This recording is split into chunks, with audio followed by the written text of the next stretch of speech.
বন্ধুরা, আমি এখন আলোচনা করব আমেরিকার একজন সাংবাদিক যার নাম আলম, যাকে সবাই বিরিয়ানি আলম বলেছিলেন। আপনারা যারা তাকে আগে দেখেননি, যারা চেনেন না, তাদেরকে একটু পরিচয়টা দিয়ে নিই। এই শাহেদ আলম নিউ ইয়র্কের খলিল বিরিয়ানি যে আছে সেখান থেকে চাঁদা তুলতে গিয়ে ধরা পড়েছিল। সেটা নিয়ে ইলিয়াস হোসেনের সাথে তার একটা বাদ বিতণ্ড হয়েছে। সে ইলিয়াস হোসেনকে বলেছে, আরে ভাই তুমি তো উবার চালক। আচ্ছা ভাই শুনেন, ইলিয়াস যদি উবার চালিয়ে থাকেন তাহলে অন্যায়টা কোথায়? আমি ভাই সুইডেনের প্রথম এসে ডিশওয়াশ করছি, গর্বের সাথে বলি, কিন্তু চুরি করি নাই তো, ঘুষ খাই নাই তো, মানুষের কাছ থেকে চাঁদা তুলি নাই তো। আপনি শাহেদ আলম বিরিয়ানির দোকান থেকে চাঁদা তুলছেন, সেই জন্য আপনাকে বাংলাদেশের সবাই বিরিয়ানি আলম হিসাবে চিনে। শাহেদ আলম হিসেবে আপনারা কেউ চিনে না। আমি একদম 100% কনফার্ম বলতে পারি, your name is biryani Alam. তো বিরিয়ানি আলম সাহেবের সম্বন্ধে কেন কথা বলতেছি, বিরিয়ানি আলম সাহেব সম্বন্ধে আরও দুই একবার কথা বলছি, কিন্তু আজকের কথাটা একটু বেশি ইম্পর্টেন্ট। এই জন্য যে এই যে বিরিয়ানি আলম, এ হলো বেসিক্যালি কি করে সেই সম্পর্কে আপনাদের একটু জানা উচিত। আমেরিকাতে ওর কাজটা কি? ও বলে ওর অনেক বড় একটা অফিস আছে এবং ও বিভিন্ন কোম্পানির সাথে কাজ করে, কিন্তু কোনো প্রমাণাদি আজ পর্যন্ত দিতে পারে নাই। আমরা যেটা প্রমাণ পাইছি, সে বিরিয়ানির দোকান থেকে চাঁদা তুলে এবং পরে আবার সেই বিরিয়ানির খলিল রে বলে যে ভাই আমাদের বাঁচান। খলিল তখন বলে না না ভাই আমি চাঁদা দিই নাই তো, উনি আমাদের অ্যাড ফেড করে, এটা একটা মান্থলি একটা টাকা নেই। এটা তো আমরা জানি রে ভাই, এটা আমরা জানি না। নিউ ইয়র্কে আপনারা অ্যাড করে টাকা দেন আর চাঁদা দেন, দুইটার মধ্যে ডিফারেন্স আছে। অ্যাড করে টাকা তো দিতে হবে। নিউ ইয়র্কে অনেকগুলো পত্রিকা আছে বন্ধুরা, আপনারা জানেন কিনা যায়, এটা যদি পত্রিকাগুলো খোলেন 22 পাতা 24 পাতার মধ্যে 18 পাতা 19 পাতাই হলো পাবলিসিটি। নিউজ তো কিছুই থাকে না, নিউজ তো মানুষ এখন পড়তেও চায় না। আপনারা জানেন যে ভাই টেলিভিশন, ইউটিউব, ফেসবুক, ইনস্টাগ্রাম এই সমস্ত নিউজ পাওয়া যায়। দেখ এই বিরিয়ানি আলম কিছুদিন আগে দেশে আইছিল, আইসা প্রফেসর ডক্টর মোহাম্মদ ইউনুস স্যারের সাথে দেখা করছেন। কেন আইছিল? কিছু ধান্দা করতে আইছিল ভাই। ধান্দা হয় নাই বিধায় উনি ইদানিংকালে এই 2-3 দিন আগে একখান কন্টেন্ট বানাইছেন, যেখানে ইউনুস সাহেবের সমস্ত কুকর্ম উনি ধৈরা এখানে ফ্ল্যাশ করছেন, মানে অ্যাজ ইফ উনি সারা দুনিয়ার সবচেয়ে বড় মহাজ্ঞানী একজন লোক। সারা তুমি হইলা বিরিয়ানির দোকান থেকে চাঁদা তুলো, তুমি যদি প্রফেসর ইউনুস সম্বন্ধে কথা বলো তাহলে তোমাকে নিয়ে আমি কি আলোচনা করব? বলো mister Shahed Alam, mister biryani Alam. Mister biryani Alam America গেছিল কেমন আমরা জানি না, স্টুডেন্ট হিসেবে গেছে, লাকিভাবে গেছে, সেটেলড হয়ে গেছে, পাসপোর্ট হয়তো পাওয়া গেছে। তার পারিবারিক সম্পর্কে অনেক কথাবার্তা দেখি, পরিবার সম্বন্ধে লেখে, নিচে স্ট্যাটাসে পোলাপালে কমেন্ট লেখে। আমরা যারা জানি উনি ঘুমের থেকে ওইটা এই ইউটিউব নিয়ে ধান্দা করেন, এবং ওনার নতুন ধান্দা এখন যেটা হয়েছে সেইটা হয়েছে তাকে কেউ সে লবিস্ট হিসেবে কাজ করতেছে, যে তুমি প্রতিদিন যদি ডক্টর ইউনুস সম্পর্কে একটা কটু কথা বলো, ইউ উইল গেট $500। যদি 2টা বলো $1000, 3টে বললে $1500, 4টে বললে $2000। তো উনি এরকম বৈশা এইগুলাই করেন। ইউনুস সাহেবের বিরুদ্ধে কথা বলার জন্য কোথাও থেকে মালপানি পান, আমি যেটা শুনছি 400-500 টাকা পান পার বদনামের জন্য। উনি একটা 6 না 7টা প্যাকেজ নিয়ে একটা ভিডিও বানাইছেন। এর আগে বলে নেই, উনি যে দেশে আসছিলেন উনি বলে 4টা না 5টা জামিন মামলার কাজ করছে, মানে জামিন নিয়ে দিছে। আমি না, এই কমেন্টস অনেকেই বলতেছে যে উনি নাকি এই জামিনের ব্যবসা করে, মানে সমঝোতা করে। আর মেনলি হলো কি আপনি জানেন, এই জামিনের বাইরে উনি দেশে আসছিলেন ইউনুস সাহেবের কাছ থেকে কোনো সুবিধাদি নিতে। উনি যখন দেখলেন যে অনেক সাংবাদিকরাই, তথাকথিত সাংবাদিকরা অনেক বড় বড় কাজ পাওয়া গেছে, যদি আমার হয় মন্দ কি, ইউনুস সাহেব তার সাথে দেখা করছেন, ওনাকে কাজ দেন নাই। কিন্তু কাজ পাবার আগে 5 মাস আগে উনি আবার কন্টেন্ট তৈরি করছেন, ইউনুস সাহেবের প্রতি আমরা কেন আস্থা রাখবো, বিরাট বড় একটা কন্টেন্ট। ইউনুস সাহেবের ভূয়সী প্রশংসা। যখন ইনতে চলে গেছে দেখছে ইউনুস সাহেব কিছুই তো দিল না, এখন তাহলে অন্য ঘরানায় যাই, অন্য ঘরে যে এই যে মাল নিয়ে নিয়ে নিয়ে নিয়ে ইউনুস সাহেবের বদনাম করা শুরু করছে। তার ব্যক্তিগত জীবন তো বললামই রে ভাই, ঘুমের থেকে ওইটা কফি বানায়, ওয়াইফে কফি দিতে হয়, ওয়াইফের লাইফ আলাদা, যাক হাজব্যান্ড ওয়াইফের কথা ওই বাদ দিয়ে এটা নোংরামি হয়ে যায়। উনি মানে বেসিক্যালি একটা বাজে লোক। এই জন্য বললাম যে তুমি শাহেদ আলম আমেরিকাতে বসে কি হেডমের লুকটা, তুমি কিসের চাকরিটা করো, কিসের কোম্পানিটা তোমার আইস পর্যন্ত কাউরে দেখাইলা না। বাংলাদেশের মানুষটা টুপি পরাইও, আমরা যারা ইউরোপ আমেরিকাতে আছি তাকে টুপি পরাইতে চেষ্টা করো না। আলম, তোমার নারী নক্ষত্রতে হাত দিলে এমন কিছু বাইরে হইব যে তুমি মানুষের কাছে তো ইউটিউব করা দূরের কথা ঘরের থেকে বেরোতে পারবা না। তুমি আসছো ইউনুস সাহেবের বদনাম করতে না, তুমি একটা ফিরিস্তিনে বসছো। ইউনুস সাহেব এই এত বছরে বাংলাদেশ থেকে কি কি লুটপাট করছে। আরে বেটা, ইউনুসকে লুটপাট করতে আইছে? ইউনুসকে কইছে আমার এটা বসাও, ইউনুসরা আমরা বসাইছি বাংলাদেশের জনগণ। বারে বারে যে বলো গ্রামীণ ব্যাংকের মালিক, গ্রামীণ ব্যাংকের মালিক ইউনুস সাহেব। বন্ধুরা, আমি আপনাদের একটা কথা বলি, চ্যাট জিপিটি, এআই, এদের কাছে আপনি যে কোনো ধরনের প্রশ্ন করবেন আপনাকে একদম পরিষ্কার উত্তরটা দিয়ে দিবে। যদি না জানে তারা বলবে আমি এই সম্পর্কে এখন পর্যন্ত কিছু জানি না। আপনি যদি চ্যাট জিপিটিকে যে জিজ্ঞাসা করেন যে আচ্ছা বলো তো বাংলাদেশে এই যে গ্রামীণ ব্যাংক আছে এটার মালিককে এবং এটার একটা বৃত্তান্ত বলো। আমি চ্যাট জিপিটিকে জিজ্ঞাসা করছিলাম who is the owner of Grameen bank of Bangladesh describe in Bangla. আমি বাংলায় উত্তর দিতে বলছি, তারা উত্তর দিচ্ছে গ্রামীণ ব্যাংকের মালিকানার ধরনটি অনন্য এবং বাংলাদেশের আর্থিক খাতে একটি উদাহরণমূলক মডেল। গ্রামীণ ব্যাংকের মালিকানায় মূলত দুটি পক্ষ রয়েছে। এক, ঋণ গ্রহীতা মানে গ্রাহকরা। গ্রামীণ ব্যাংকের মোট শেয়ারে প্রায় 94% মালিক হচ্ছেন ব্যাংকেরই গ্রাহকরা, যারা মূলত গ্রামীণ নারীরা।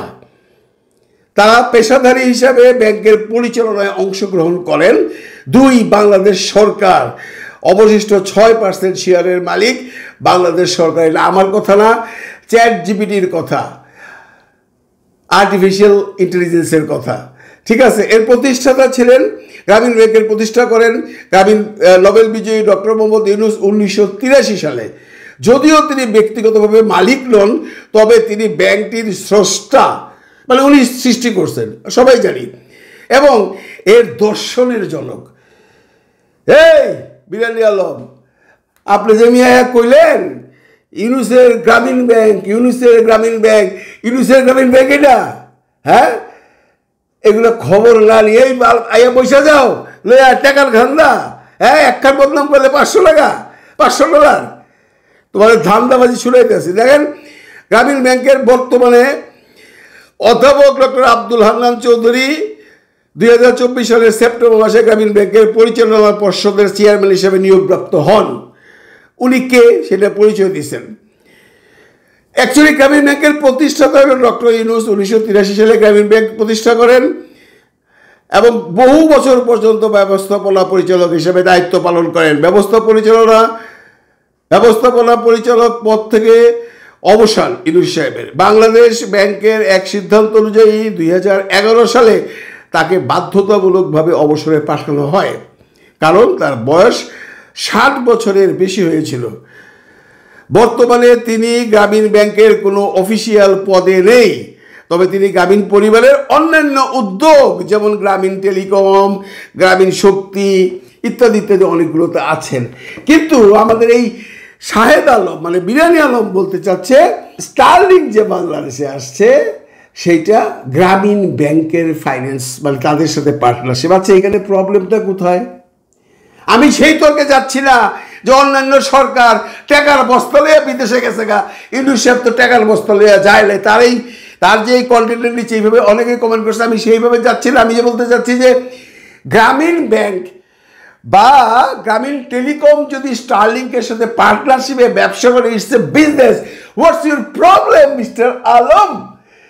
কারণ কোনো সরকারি কোম্পানির সাথে ব্যবসা করে কোনো বিদেশিরা প্রফিটেবল হইতে পারে না, কারণ যে সরকারি কোম্পানিগুলোতেই সবচেয়ে বেশি চুরিচামারি হয়।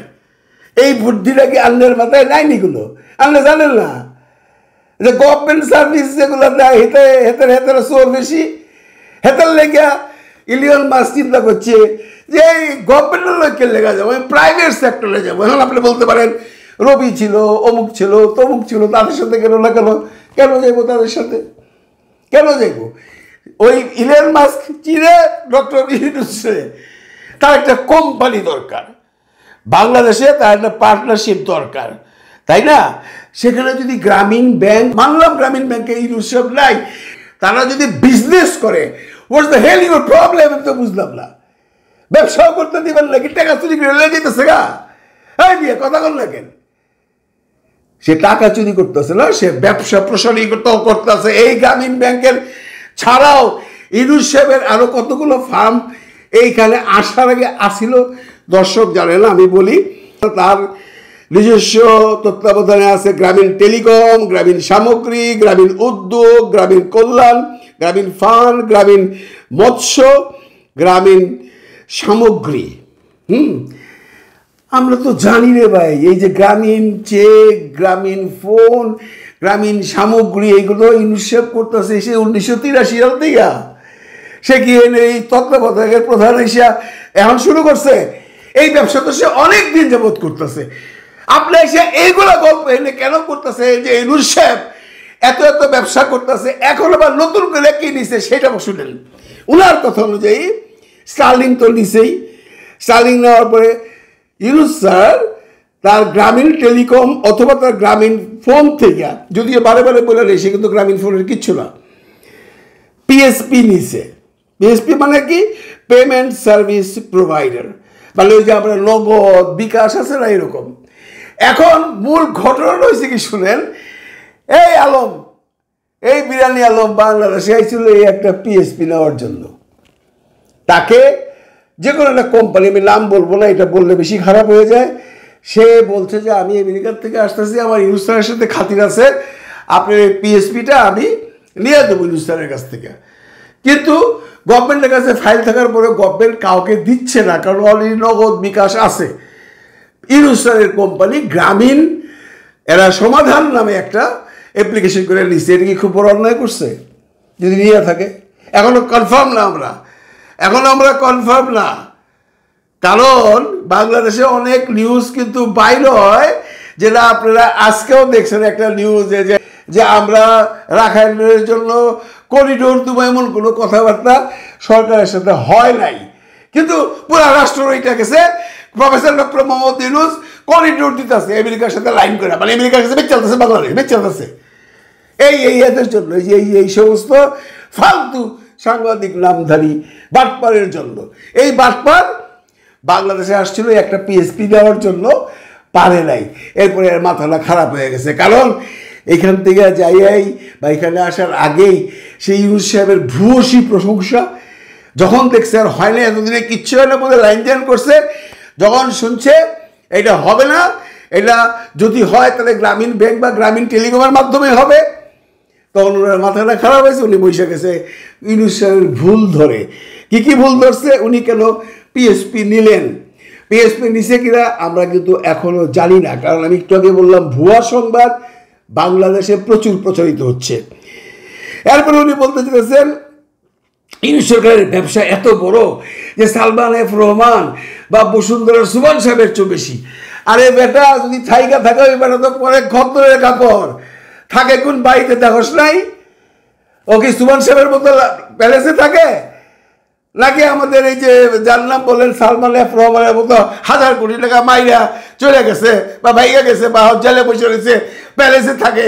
ইউনূস সাহেব থাকে? ইউনূস সাহেব কেমনে থাকে দেখেন নাই? এই যে যমুনায় আসার আগে তার বাড়িটা দেখেন নাই কোন জায়গায় থাকে? আপনারা বাড়িতে গেছেন যে আবার খায়া ফটোও তুলছেন এমনি। আরে নাঠা লোক, বুঝছেন বন্ধুরা, এই নাঠা ইউনূস সাহেবের দাঁড়াইছে একটাও ছোট। এই নাঠা লোকগুলো হয় পৃথিবীতে সবচেয়ে খারাপ। এলো আরেকটা, এই বিরানি আলম দুনিয়ার বদনাম করে, দুনিয়ার মিথ্যা কথা কইলা একটা কন্টেন্ট বানাইছে ইউনূস স্যারের বিরুদ্ধে, মানুষকে ব্যাড ইমপ্রেশন দেওয়ার জন্য। এই তোর কাছে প্রমাণ আছে? এই বিরানি আলম, তোর কাছে প্রমাণ আছে যে ইউনূস সাহেব গ্রামীণ এমপ্লয়মেন্ট, মানে আবার লেখছে বলতেছে উনি তো আদম ব্যাপারী হয়ে গেছেন, গ্রামীণ এমপ্লয়মেন্ট সার্ভিসেস বলে একটা লাইসেন্স দিছে, আর কেউ লাইসেন্স পায় নাই। একটাই হয়েছে বিগত এই 8-10 মাসে।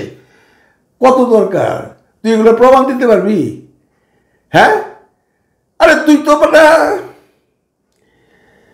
এই যে 6টা বদনাম রয়েছে, একটা রয়েছে ওনার ভাতিজা অপূর্ব জাহাঙ্গীর, মানে জাহাঙ্গীর সাহেবের ছেলে। জাহাঙ্গীর সাহেব হলো ইউনূস স্যারের ভাই, তার ছেলে অপূর্ব জাহাঙ্গীরে উনি APS কেন নিল? আবার বলতেছে অপূর্ব খুব ভালো ছিল, আমার ভালো বন্ধু। অপূর্ব তোর তোর বন্ধু, তোর বন্ধু তুই অনেক কিছু করতে পারিস, তোর বন্ধু নাকি ও বেটা? অপূর্ব জাহাঙ্গীর নিছে, তোর প্রবলেমটা কোথায়? তোরে নেয় নাই তাই? আচ্ছা বন্ধুরা দেখেন, আপনারা একটা কথা জানেন কিনা জানি না, যারা জানেন জানেন, যারা জানেন না জানেন না। ইউনূস স্যারের ওয়াইফ ডিমেনশিয়া রোগে আক্রান্ত, উনি কাউকে চিনে না, উনি ইউনূস স্যার ছাড়া কাউকে চিনে না। এখন উনি ওনার বাড়িতে ওনার আত্মীয় স্বজন ছাড়া কাউকে তো নিতে পারে না। একটা APS, এতগুলো APS আছে, এর মধ্যে একটা APS-এর জব যদি বা চাকরি যদি তার ভাতিজারে দিয়া তার কাছে রাখতে পারে, এই ভাতিজারাকে সময় সময় বাড়িতে পাঠাইতে পারে, তার ওয়াইফের কোনো সাহায্য আনতে পারে, এটাকে খুব বড় অন্যায় করে ফেলেছে ইউনূস স্যার। এটা সামান্য একটা APS-এর চাকরি দিছে তার আপন ভাতিজারে। সত্য মিথ্যা যে এলাম, আমি সত্যই ধরে নিলাম, আমি ধরে নিলাম এটা সত্য, নিশ্চয়ই দিছে, এটা নিয়ে আমি কোনো বিতর্কে যাচ্ছি না। যে দিয়া থাকে, খুব বড় একটা অন্যায় করে ফেলাইছে ইউনূস স্যার। এত বড় একটা জায়গায় পয়সা তার একটা আপন ভাতিজারে তার সাথে রাখছে। আমরা এর আগে দেখি নাই, এর আগে দেখি নাই কোন প্রধানমন্ত্রীর কে কি কোথায় ছিল, দেখি নাই। দেখছি তো, আপনারা তো দেখছেন। এই শাহেদ বিরিয়ানি আলমও দেখছে, এই বিরিয়ানি আলমও দেখছে, এগুলো কইব না? কারণ এই বিরিয়ানি আলম মাল পাইছে, ঘুইরা ফিরে আবার বলতেছে এতে দোষের কি আছে? এতে দোষের কিছু নাই। এতে দোষ হবে একটা, তোমার মতো চাটুকার, তোমার মতো দালাল যদি বাংলাদেশের একবার আসে না, পাবলিকই তোমারে ধরবে। Don't forget it. Biryani Alam, আমেরিকায় আসো, ভালো আসো, নিজেকে খুব সাহেবসাহ মনে করো না, যার তার গোয়ায় যে আঙ্গুল দিও না। ফাজিল লোক একটা, ইউনিসেফের বদনাম নিয়ে আসছে, বলছে গ্রামীণ ইউনিভার্সিটির উনি একটা লাইসেন্স দিছে। আচ্ছা নিছে, এটা যদি নিয়ে থাকে প্রবলেমটা কোথায়? বাংলাদেশে 137টা ইউনিভার্সিটি আছে, এবং 35টা 36টা হলো সরকারি, বাকি সব বেসরকারি। ওগুলোতে কি লেখাপড়া হয়? মানুষের তো ট্রাস্ট থাকবে যে আমি ইউনূস স্যারের ইউনিভার্সিটিতে পড়াশোনা করি।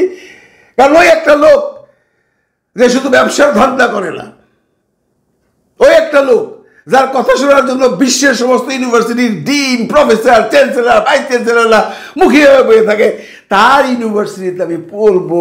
প্রবলেম কোথায়? বাংলাদেশে 100টা প্রাইভেট ইউনিভার্সিটি আছে, আর একখান হইলে তোমার গোলে, তোমার জ্বলেনি আলো? আসলে জ্বলে না বন্ধুরা। এই যে 7টা ধরছে, 500 $3,500 পাইছে সে, এটাই তার ধান্দা। কারণ সংসারে অশান্তি, নিজের কোনো পজিশন নাই, নিউ ইয়র্কে সবার সাথে একটা অসৎ সম্পর্ক। আমি সংসারের কথা বারে বারে মুগ্ধা হিসাবে বলতে চাই না, অনেক কিছু বলা যায়। ও যদি নেক্সট টাইম মুখ খুলে ওর সাংসারিক ব্যাপার নিয়ে কথা বলবো, যেটা বলা যদিও অনুচিত, কিন্তু বলবো। কারণ ও ইউনূস স্যারের সম্পর্কে এতগুলো বাজে কথা বইলা বাংলাদেশের মানুষের কাছে, কিছু মানুষের কাছে যারা ইউনূস স্যার সম্পর্কে জানে না, তাদের কাছে ইউনূস স্যার ছোট করছে। আসছিল দেশে, তখন যদি ইউনূস স্যার তাদের কিছু দিত, তাহলে আজকে হয়তো বা উনি এরকম একটা বাজে কন্টেন্ট তৈরি করতো না। মানে একটা কথাই আছে না, সঙ্গী না হইলেই জঙ্গি, মানে আমার কিছু দেয় নাই তার মানে সে খারাপ লোক। এই সমস্ত লোককে আসলে কি করা উচিত? সরকার তো কিছু করতে পারবে না, কারণ সরকার তো স্বাধীনতা দিয়ে রাখছে। এরা আসলে হয়েছে কি জানেন বন্ধুরা, এরা সাংবাদিক নামের কলঙ্ক। এরা সাংবাদিকতার নামে যে ধরনের এক্সপ্লয়টেশন করে, যে ধরনের অন্যায় অবিচার করে, যে ধরনের মানে দুর্নীতি করে, এটা অন্যান্য সাংবাদিকের কাঁধেও পড়ে। আমি সমস্ত সাংবাদিক মহোদয়দের বলবো যে এই ধরনের সাংবাদিকরা আপনাদের সাথে কেমন করে মিশে, আর আপনারা কেন ওদেরকে সাংবাদিক বলেন? ও লাইসেন্স যদি থেকে বাদ দেন, কারণ আমেরিকায় কিসের সাংবাদিক? ওর মতো সাংবাদিক আমেরিকায় গলে নাকি? ওর সে বড় বড় সাংবাদিক আমেরিকার রাস্তায় ঘুরতেছে। তো আমি আপনাদের বলতেছি, মিস্টার বিরিয়ানি আলম, ওই আমেরিকাতে বসে খলিলের বিরিয়ানি খান, ভালো থাকেন। ইউনূস স্যারের আঙুল দিয়েন না। ইউনূস স্যারের আঙুল দিলে কী হবে জানেন? ইউনূস স্যারের একটা ভক্তকুল আছে বাংলাদেশে, যারা আপনার কথা বিশ্বাস করে না, যারা একটা জিনিস দেখতেছে যে এই লোক আইসা কি করছে, ওনার ভাতিজারে এপিএস এর একটা চাকরি দিছে, এই লোকগুলো দেখছে বাংলাদেশের আগের প্রধানমন্ত্রী প্রেসিডেন্ট কে কি করছে, কে কিভাবে লুটপাট করছে, কে কিভাবে টাকা পয়সা ধ্বংস করছে, কে কিভাবে তাদের আত্মীয় গ্রহণ করছে, কে কিভাবে তাদের আত্মীয় স্বজনরা এরা সুবিধা দিছে। ইউনূস স্যার করে নাই। এর জন্য ইউনূস স্যারকে বাংলাদেশের মানুষ ভালোবাসে। আর তোর মতো আলম ওই বিরিয়ানির দোকান থেকে ঘুষ খাইয়া চামড়া তুইলা চলতে হবে, যার জন্য বাংলাদেশ সব মানুষ বলে এ তো শাহেদ আলম না, এ হলো বিরিয়ানি আলম। ভালো থাকবেন সবাই, ভালো রাখবেন সবাইকে। আর শাহেদ আলম সাহেবকে বললাম পারলে জবাব দিয়েন, এরপরে আপনার অন্য এপিসোড তোলা হবে। খোদা হাফেজ।